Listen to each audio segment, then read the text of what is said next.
So నాకు ఒకటి చెప్పాలండి అనమాట. లైక్ అది మోస్ట్లీ హెయిర్ డ్రెస్సర్స్కి ఎక్కువ ఎఫెక్ట్ అవుతుంది. అంటే హెయిర్ కట్ చేస్తారు, మేకప్ ఆర్టిస్ట్, హెయిర్ డ్రెస్సర్లు, వీళ్ళందరికీ చాలా ఎఫెక్ట్ అవుతుంది అనమాట. సో ఎట్లాంటి ఎఫెక్ట్ అంటే, ఇప్పుడు పెళ్ళిళ్ళు, ఫంక్షన్లు, పూజలు ఇవన్నీ అవుతున్నప్పుడు ఫ్రెండ్స్ని పిలుస్తారు హెయిర్ డ్రెస్సర్లని మేకప్ చేయడానికి. పిలిచి చేసుకుంటారు మంచిగా. మన వాళ్ళు ఫుల్ ఎక్సైట్ అయిపోయి, అరే దోస్తు పిలిచిరు కదా అని చెప్పేసి ఫుల్ ఎక్సైట్ అయిపోయి పోయి చేస్తారు.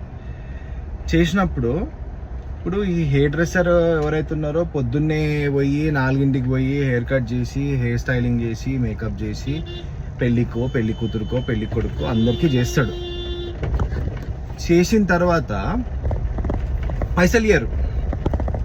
అంటే ఈ హెయిర్ డ్రెస్సర్ ఎవరైతే ఫ్రెండ్ ఉన్నాడో కొంచెం ఎక్కడో ఎక్స్పెక్టేషన్ ఉంటుంది అనమాట, అరే ఇస్తారు కదా పైసలు అని చెప్పేసి పైసలు ఇయ్యరు.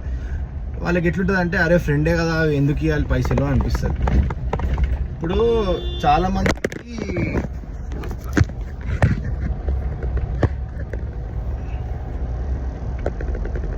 చాలా మందికి ల్యాండ్లు ఉంటాయి, రిజిస్ట్రేషన్ ఏమంటారు, ల్యాండ్లు ఉంటాయి, కొనుక్కుందామని ఫ్రెండ్ పోతాడు, వానికి బుక్కట్కి ఇస్తారా? ఇయ్యరు కదా. పోనీ మీ ఫ్రెండ్ ఒక డిజైనర్ ఉంది, బట్టల షాప్ ఉంది, ఆమె దగ్గర షాపింగ్ చేస్తారు, బట్టలు కొనుక్కుంటారు, ఫ్రీ ఇస్తారా? ఇయ్యరు కదా.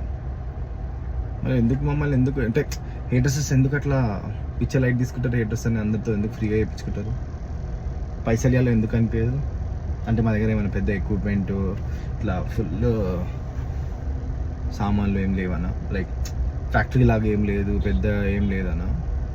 సో అర్థం చేసుకోండి, ఎవరికి ఫ్రీగా అడగకండి, ఎస్పెషలీ హెయిర్ డ్రెస్సర్లని, మేకప్ ఆర్టిస్ట్లని, అది ఎవరైనా సరే, ఫోటోగ్రాఫర్ని, డిజైనర్ని, ఫ్రీగా స్టైలింగ్, ఫ్రీగా బట్టలు చెప్పమని అవన్నీ. An unknown phone number said to the group. Noted, sir. Thank you. So అట్లుంది పరిస్థితి. ఫ్రీగా చేయకండి ఎంత దోస్తైనా, అండ్ ఫ్రీగా చేయించుకోకండి, అడగకండి. Thank you.